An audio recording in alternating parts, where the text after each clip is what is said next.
एक मूर्तिकार ने एक मंदिर में मन्नत मांगी। काफी दिन हुए, मन्नत पूरी हो गई। वो मंदिर पहुंचा और सोचने लगा भगवान को मैं क्या दूं। अब भगवान के सामने यूं बैठ के सोच रहा है क्या दूं क्या दूं। भगवान को क्या दोगे यार, भगवान के पास सब कुछ है। लास्ट में उसके मन में विचार आया, एक मूर्ति बना देता हूं बहुत सुंदर, और यही मंदिर में उसकी प्रतिष्ठा हो जाएगी, भगवान को मेरी तरफ से यही भेंट होगी। और उसको लगा वाह वाह बहुत बढ़िया आइडिया, ऐसा ही करना चाहिए। मंदिर के बाहर आया और पत्थर ढूंढने लगा, तो अचानक उसकी नज़र एक छोटे से पत्थर पे गई। इससे बनाता हूँ मूर्ति, बहुत आसानी से बन जाएगी, बढ़िया बन जाएगी। वो पत्थर बहुत होशियार था। वो जैसे ही देखा अरे ये तो मूर्तिकार आ रहा है, वो चुपचाप पीछे छुपने लगा।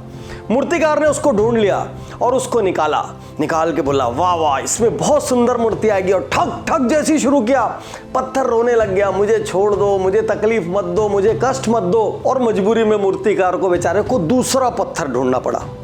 वहीं बाजू में एक बड़ा बेडोल पत्थर रखा था। वो कहता है क्या मैं आपके कुछ काम आ सकता हूँ। मूर्तिकार ने उसको देखा चारों तरफ से, तुम बहुत बड़े हो, मुझे तुम्हारे में से मूर्ति निकालने के लिए खूब छेनी चलानी पड़ेगी। उसने कहा कोई बात नहीं। मूर्तिकार ने कहा तुमको बहुत तकलीफ होगी, बहुत कूटे जाओगे। उसने कहा कोई बात नहीं, लेकिन एक रिक्वेस्ट है, मेरे भीतर ना कुछ मूल्यवान बना देना, लोग मुझसे बहुत नफरत करते चिढ़ते हैं, कुछ अच्छा बना देना। मूर्तिकार ने उस पत्थर को उठा लिया। उठाने के बाद छेनी हथौड़ी सब चलाना शुरू की। थोड़े दिन बाद उसके अंदर से खूबसूरत मूर्ति निकल आई। वो मूर्ति जाकर उस मंदिर में बैठी, उस मूर्ति की प्रतिष्ठा हुई। लेकिन कहानी ये नहीं है, कहानी ये है कि वो जो छोटा पत्थर छुप रहा था, भाग रहा था, रो रहा था, वो भी प्रतिष्ठा के बाद से मंदिर में ही पड़ा है। वो रोज रोज रोता है, जार जार रोता है। आप सोच रहे होंगे लेकिन मूर्तिकार ने तो बड़े पत्थर में मूर्ति बनाई, वो छोटा क्यों आया।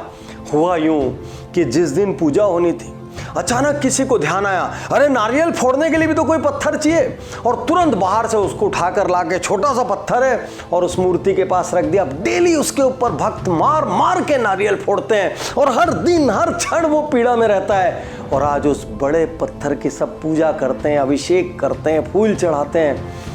आज आपसे एक सवाल करता हूं, क्या आप उस छोटे पत्थर की तरह हैं जो मार से घबराता है, जो रिजेक्शन से घबराता है। यदि आप अपमान से घबराते हैं आप मूर्त नहीं बन सकते। यदि आप मार से घबराते हैं आप मूर्त नहीं बन सकते। यदि आप रिजेक्शन से घबराते हैं आप मूर्त नहीं बन सकते। यदि आप ना से घबराते हैं आप मूर्त नहीं बन सकते। यदि आप दर्द से घबराते हैं, आप पीड़ा से घबराते हैं, आप मूर्त नहीं बन सकते। चाहे हीरा हो चाहे चट्टान, कीमत तभी निकलती है जब वो पीड़ा से गुजरते हैं, जब वो दर्द से गुजरते हैं, जब वो तकलीफ से गुजरते हैं। सोच कर देखिए जिंदगी को।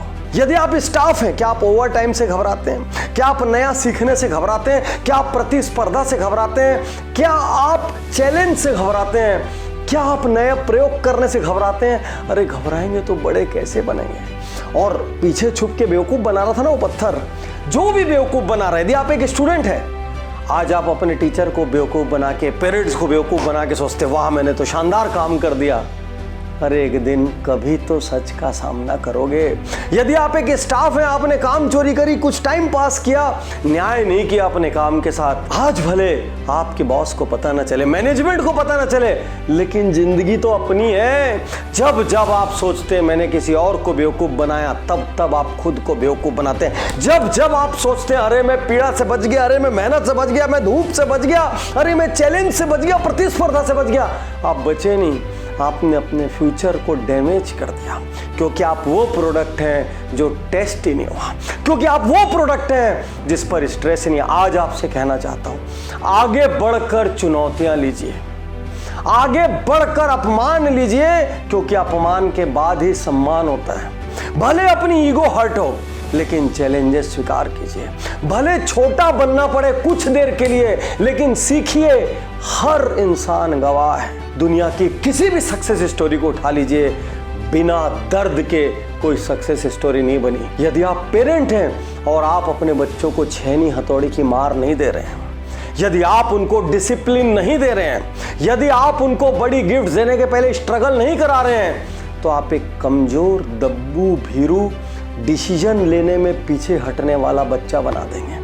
और इसीलिए देखा गया है कि जो सफल लोग रहते हैं, जो डायनामिक लोग रहते हैं, उनकी संतानें अक्सर कमज़ोर हो जाती है, क्योंकि माँ बाप निर्णय ही लेने नहीं देते। चाहे आप हो, चाहे आपका प्रोडक्ट हो, चाहे आपकी संतान हो, सबको पिसना पड़ेगा और रक्त बहाना पड़ेगा, तब जाके कोई इतिहास रचा जाएगा। मैं तैयार हूँ, मैं तैयार